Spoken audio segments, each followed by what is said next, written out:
Texas is ranked as the 8th largest economy among nations of the world by nominal GDP, ahead of Canada, South Korea, Russia, and Australia. The economy of the state of Texas is the second largest by GDP in the United States after that of California.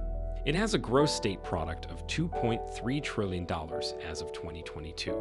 In 2022, Texas led the nation with the most companies in the Fortune 500 with 53 in total.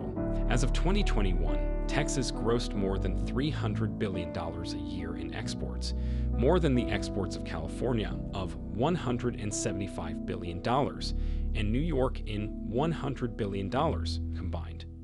Texas is like a super cool place for businesses because it has some special advantages that no other state has. First off, it's really nice to businesses because there's no extra tax on the money they make. Plus, the people who work there are really smart and come from all different backgrounds. Texas is also awesome because it's easy for businesses to connect with people all around the world, and they have strong roads and buildings to help things run smoothly. The rules for businesses are fair and make sense, too. California and Texas are the biggest states in the US, and lots of people live in either of them, more than 1 in 5 Americans. But in the past few years, they've been going in different directions. Texas is growing really fast, becoming one of the speediest growing states. On the other hand, California is not growing as quickly as the rest of the country. Because of these changes, Texas got 2 more seats in the House of Representatives this year, while California lost 1 seat for the first time. It's like they're playing a game of musical chairs with seats in the House. Some people think that Texas is doing a better job of helping businesses and making things better for the future by having lower taxes and less government control. They say this helps the economy grow and gives people more opportunities. You might have heard stories about companies moving from California to Texas because of this.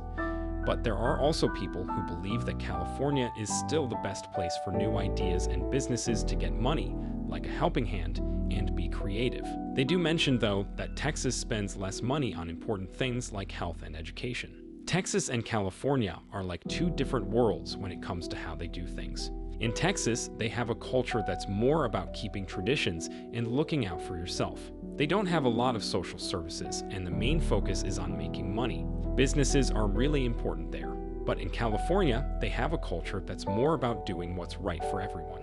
They have lots of labor unions, and people believe in helping the community. The taxes are higher because they want to make sure everyone pitches in to make the country do well. It's like Texas and California have different ideas about what's important. In 2019, Texas had a median household income of $61,874. As of August 31, 2022, Texas had a total of $64.40 billion in state debt outstanding, including both general obligation and revenue debt. Texas has the 2nd largest population in the country after California. A long time ago, before World War II, Texas had 4 big businesses that made it rich: cattle and bison, cotton, timber, and oil.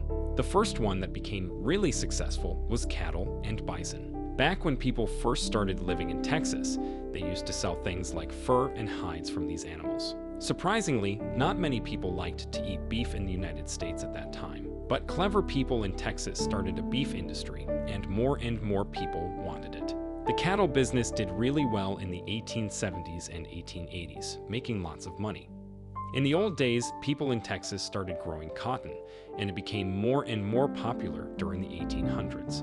Texas became the #1 state for making the most cotton in the whole country by the early 1900s. But by the 1920s, things changed.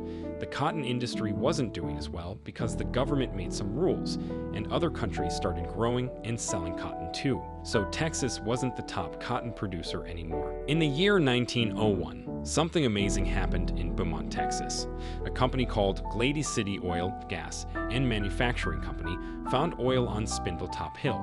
This was a really big deal because even though people knew about oil before, this discovery was the largest in the whole world.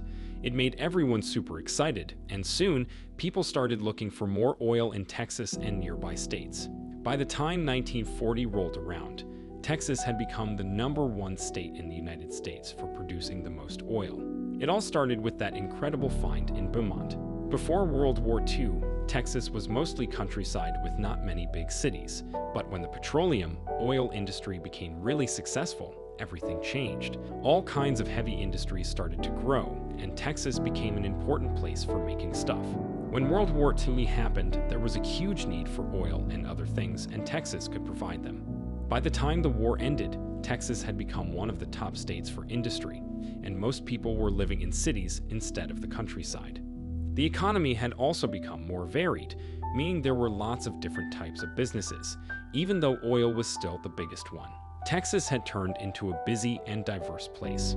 The Texas economy today relies largely on information technology, oil and natural gas, aerospace, defense, biomedical research, fuel processing, electric power, agriculture, and manufacturing. In 1883, something exciting happened in Galveston, Texas. They were the first city in the state to have electric lights. After that, other towns and cities in Texas quickly built power plants. These plants gave energy for lights, machines, elevators, and more. It changed our lives a lot, way beyond what Benjamin Franklin could have thought about when he did his kite experiment in 1752 during a stormy day. Imagine how different things became with all these new electric-powered inventions.